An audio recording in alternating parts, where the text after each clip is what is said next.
What do you make of the Taliban refusal to meet with the United States and, of course, the Afghan government officials in Qatar? The Taliban had announced that this meeting is going to be held in Qatar on the 9th and 10th of January. And now they have said that this meeting will not take place. So there seems to be some issue concerning the Taliban and the U.S. And another, I think, reason is that Zalmay Khalilzad has gone on a visit of 4 countries. So he won't be available until the end of this month. Right. I believe that these talks will continue. There are hurdles, there are issues which are unresolved, but I think they have not given up.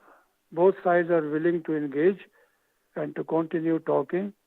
So there is still hope that these talks will go ahead, although they may not be able to achieve a breakthrough until the Taliban agree to talk to the Afghan government. Exactly, and on that point, Mr. Rahimullah, I wanted to pick up on the Afghan government factor, as you just mentioned. Do you think, Mr. Rahimullah, that the Afghan government feels sort of left out at this point in time? Because we also have Ashraf Ghani and Abdullah coming out very strongly, in fact, against any proposals of an interim government, saying that that must not occur, that Afghans must accept the current administration.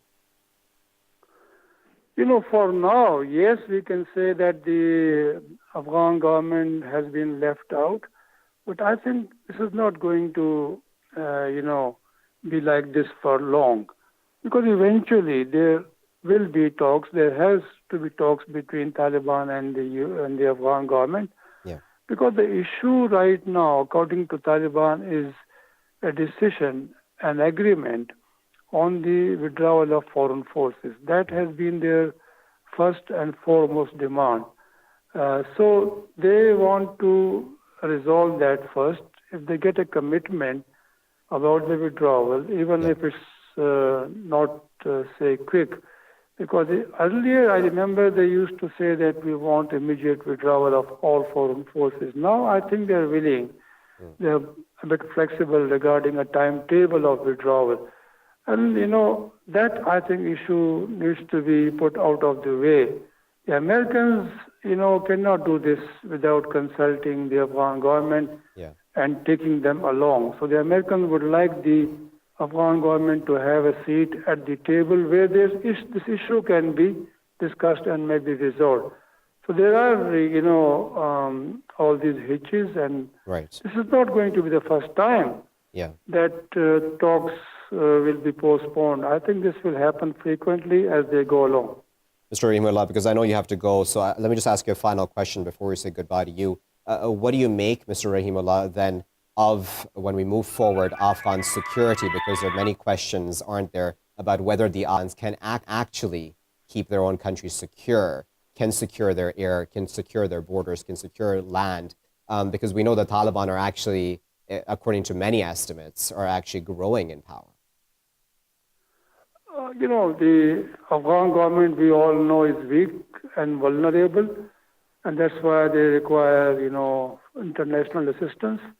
There are still these foreign forces in Afghanistan. The air support provided by the U.S.-led forces is critical, and the money given by the U.S. and its allies, more than $5 billion a year, that is keeping the Afghan security forces in shape. So that these are all, issues which are very important for the Afghan government. Afghan government on its own, I think, will not be able to keep the country secure or sustain the government in power. So I think Taliban know that. Ashraf Ghani knows that. He has said on record that his army may collapse if there is no international assistance for 6 months. The U.S. Military commanders, the U.S. Experts, analysts, they all agree that this government may not stay in power if there is no outside support. So I think these are the reasons why the issue of the withdrawal of foreign forces is so critical to the whole thing. This cannot just be decided, by accepting the Taliban demand. Indeed. But I also know that it won't be easy for Taliban Yeah. to retain control of any city which they may capture. It has happened in the past. Kunduz, Ghazni, we all know that. Kunduz twice was captured by Taliban. Yeah.